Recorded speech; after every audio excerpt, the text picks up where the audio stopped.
हो त बिचारा देखाउ न यता बुढापाका बिचारा लास्टै भएछ नि त ल्याउँदैन बिचारा फोन गर्न आउनु भएको सम्झिँदै लाग्यो हामी त तलतिर नघुमेर आएर टेन्सन गरिदियो जस्तो लाग्छ कि मलाई कतातिर उता कि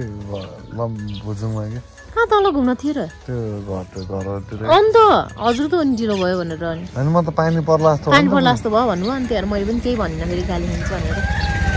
हेलो हामी कलाकुरेको बुढा हामीले होमस्टेको सञ्चालक समितिको प्रोपाइटर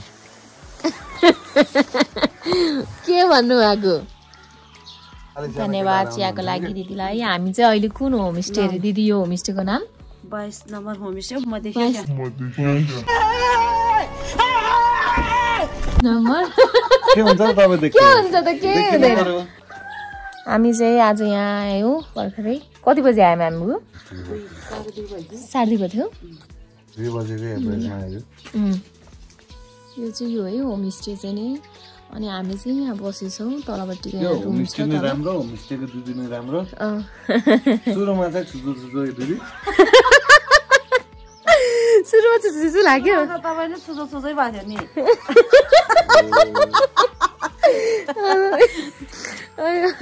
बोल्न लाग्यो मान्छे जसरी बोल्न आथ्यो म त दिदी के बोल्न लाग्यो मान्छे जसरी कोदो लाग्यो मान्छे ए रौसी लाग्यो भनेको आयो दिदीले हँसाउनु भयो तर दिदी मैले कोदो खान्न नि दिदी कोदो केही पनि खान्न के रक्सी भन्छ खान्न कि मलाई चाहिँ भगवानले वरदान दिएको 2072 सालमा मेरो बाइक एक्सिडेन्ट भएको दिदी 2072 सालमा एक्सिडेन्ट भएको त्यो बेलामा म धेरै रक्सी खान्थेँ दिदी म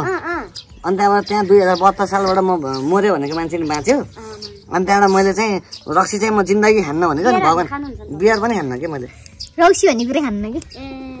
यहीँ के आलु हो दिदी हेलो ओ हेलो हजुर आलु खान पुरै व्यस्त आलु खाँदै गर्दा हजुरलाई केही याद आउँछ केही छ यसँग केही त्यस्तो व्यस्त हुनुपर्ने मैले बोलाएको नि नसुन्ने साढे मिठो पिरो हो पिरो हाल्नु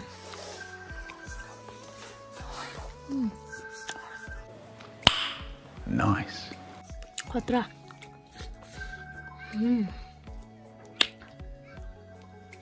त्यो रातो आलु यो सेतो आलु रिसोर्ट बनाइदियो अहिले हजुरले उता काम लिन लाउनु भएको त्यो जग्गा हो कि म कति युज गरेको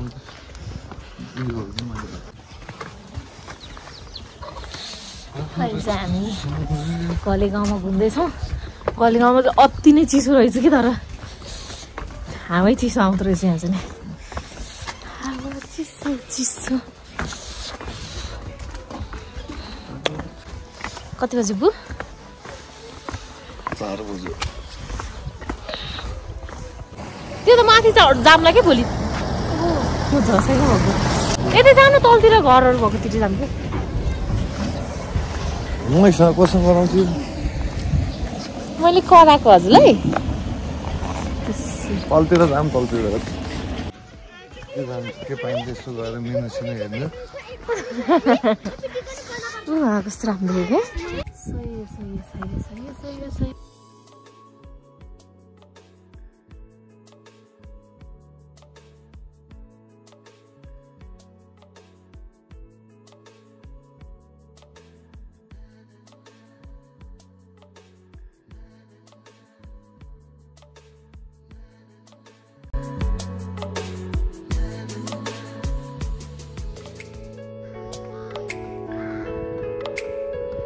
गाउँ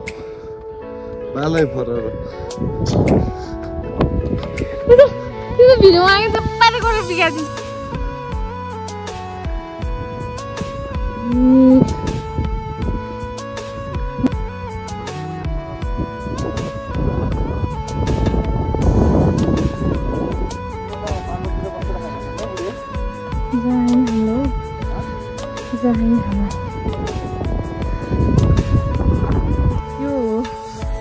ऐठन जाडो हुँदो रहेछ कि बुनिया बिचरा जाडो छ हो कसम हात त ठिराएर कस्तो भयो भन्ने कुरा त हामीलाई मात्रै थाहा कि त्यो नि अनि हिमालय देखिएन त्यही कुरो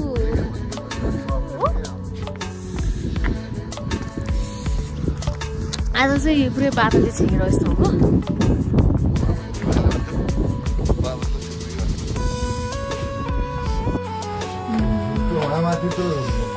खाना खाने समय भयो चुलो चाहिँ नि हिजोको जस्तै रहेछ है उताको जस्तै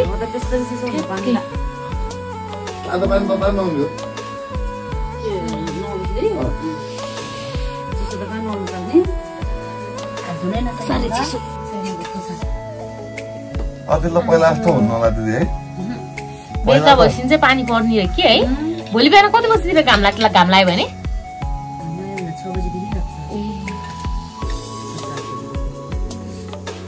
हामी त बिहान त सनराइज हेर्नु त 6 बजे उठेर जानुपर्छ अझ मौसम सफा नहुन सक्छ नि आज कस्तो थियो नि बिहान त फुल्ने थियो हिजो राति कस्तो पानी पर्छ यहाँ परेको रातभरि परेको यसरी आएको उता रातभरि परेको झमझम है अस्ति त असिना नै आयो भन्थ्यो त्यहाँ त हो अब हामी चाहिँ नै खाना खान्छौँ पानी परेको भएर कहीँ राम्रोसँग घुम्न पाइएन है भोलि चाहिँ खाजा खाएर नि पानी परिरह्यो भने त जान्छ नि त कस्तो लाग्यो खाना मिठो दामी हामी चाहिँ अब के दोस्त हामी जस्तै दोस्त हो कि यिनीहरू साथी तिमीमा पनि साथी है हाम्रो बाइक अहिले स्टार्ट हुन्छ छोपेर हुन्छ नि त हाम्रो छैन त त्यो तिमीहरूकै होला के रे गरेर नि छोपेको हामी चाहिँ उहाँको त्यो टावरमा जाँदैछौँ अब हाम्रो मर्निङ वाक सुरु भयो बुढी छ मेरो दुम्सी छ यस्तो टाँसिरी दिँदैन दुम्सी काँडा घोचेर आइरहन्छ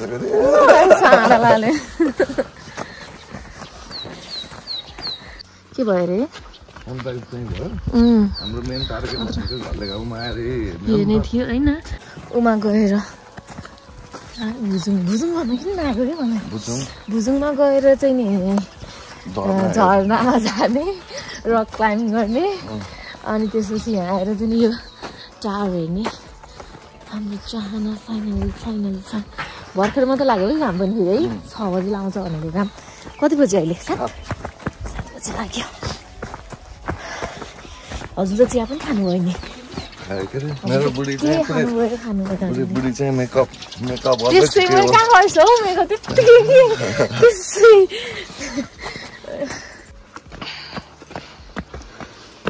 फाइनली भेट भयो केटा हो फाइनली हेर्नु कस्तो दामी वाउ यी तँ अस्ति हामी कहाँ जाँदा अरे के अरे बन्दीपुर जाँदाको है ए हजुर के नभएको वा यहाँबाट पनि देखिरहेको त्यहाँको दामी देखियो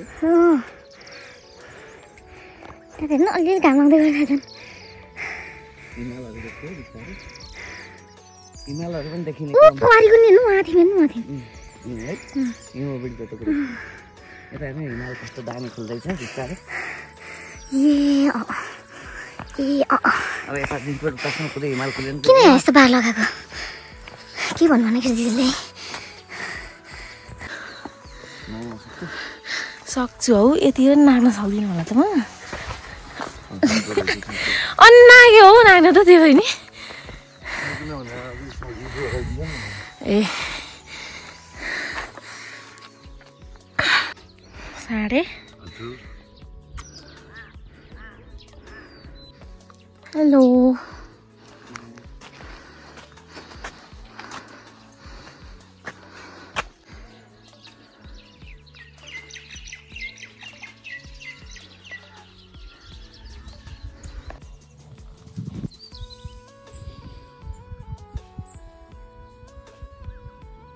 त्यहाँ बाटोबाट त्यहाँ दामी जङ्की ठाउँ थियो कि तल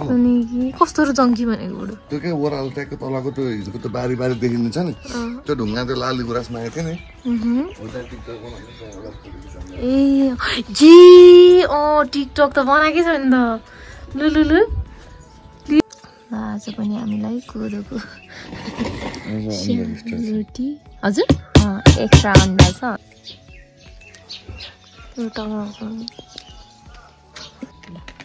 हस् धन्यवाद दिदी घाम लाग्यो हिमाल त देखिएन दिदी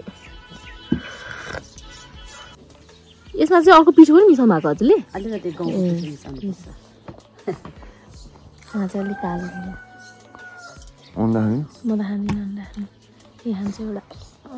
नफुन्छ तर कस्तो मिठो बनाउनु भएको लाउन नि यो अन्डा त पाकेको हुन्छ नि त नपाएको छ है म त खान्दा पनि फेरि कहाँ जान्दा आफूले त खाँदिनँ म त पाकेन के हो बहिनी होइन ठिक छ हजुरको चाहिँ पाकेको फेरि त्यही भएर खाऊ भनेर खानु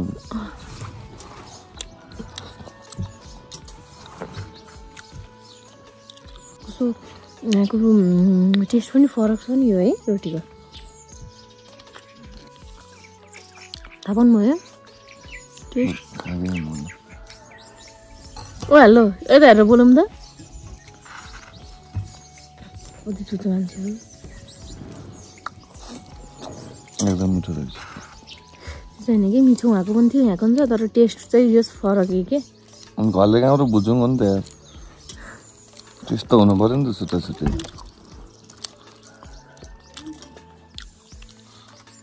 हो र यार अन्डा खाने खाबै बुढी त्यस्तो त खाँदिनँ म त हेर नि त्यो हेर्नु त पिली पिली गरेको अरू त पिली पिली गरेको त्यही हो कि बुढी ल यस्तो कहाँ हुन्छ यस्तो भनेको पिली पिली गर्न नगरेको यस्तो हुन्छ अन्डा यो त खाँदिनँ कि यो खानु नचलाउने अलिकति ल भयो यो लाउने यो खाऊ हालिदिनु ओ तँ लाल दिदीले भाइलाई माया गरेर अन्डा त्यस्तो बनाउनु हो साह्रै नपाके रहेछ त्यो एक ठाउँमा मात्रै त्यही एक ठाउँ मात्रै है दिदी त्यो के भन्छ अब्जोसिया हुन्छ नि हो त्यति गर्नु लाग्छ ल दिदी खायो है रोटी एकदम मिठो छ दिदी मिठो छ मैले भने नि भुजुङमा गयो भने त्यो हिजोको बसेको दाइ हो घले गाउँ आयो नि तपाईँ हो कि सुरुमा जे भयो भने बिर्सिदिनु है यस्तो हो क्या दिदी हिजो हाँस्यो बोलियो नि त त्यो सब बिर्सियो सुरुमै त सबैसँग त्यसरी बोलिन नि त राम्रोसँग अब कता मनाङतिर हो कि घरतिर घरतिर जाने मनाङ जाम भनेर मान्दैन दुम्सीले मौसम यस्तो छ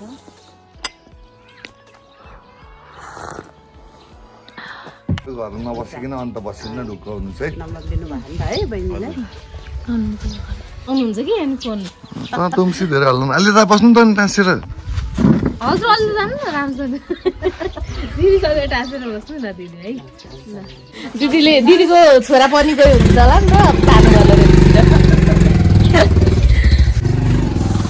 मलाई छोडेर जानुभयो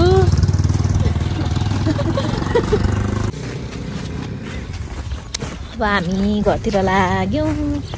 कति बजी होला 8-9 बजी टाइम अहिले हजुर 8:30 बजी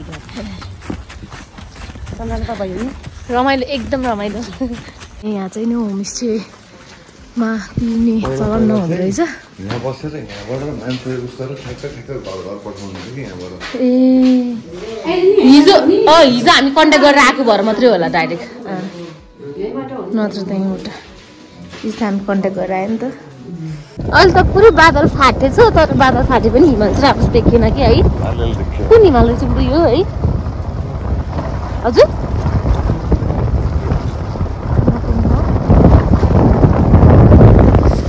हाम्रो यात्रा सकियो हामी घरतिर लाग्दैछौँ 2-3 दिन पनि कति थाहा यस्तो भयो अनि 2 दिन पुरै 2 दिन पुरो अस्ति हामी अब हामी किनभने भने गाउँ भनेको चाहिँ एकदम सानो सानो हुने कि होइन त्यति धेरै बस्ती नहुने अन्त बस्तीमा त के घुम्नु जस्तो हुने त्यहाँ चाहिँ एउटा केही डेस्टिनेसन हामीले घुम्ने ठाउँ जस्तो के भयो भने चाहिँ अनि बल्ल त्यो घुम्न चाहिँ मजा हुने कि होइन अब लाइक हिजो हामी झर्ना घुम्यौँ झर्नाको लागि भनेर बस्यो जस्तो भयो नि त रमाइलो भयो आज चाहिँ टावर हेर्ने भनेर टावरमा जाने भनेर बस्यौँ रमाइलो भयो धेरै नटिक्नु है एउटा मात्र सानो बिचरा बुढो त्यो उमा नखिच है त्यो मन्दिर जस्तो के हो त्यो एउटा मात्रै टिप्यो त्यही कहाँ गएको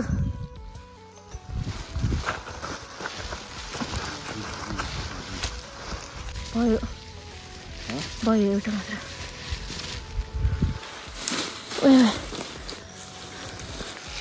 भयो कि बुढो भयो भयो भयो कस्तो तलबाट टिप्नु भयो त अनि थ्याङ्क यू लभ यू भयो नो भयो के भयो thank you so much darling thank you love you welcome my love तिम्रो लाग्छ थकेला हामी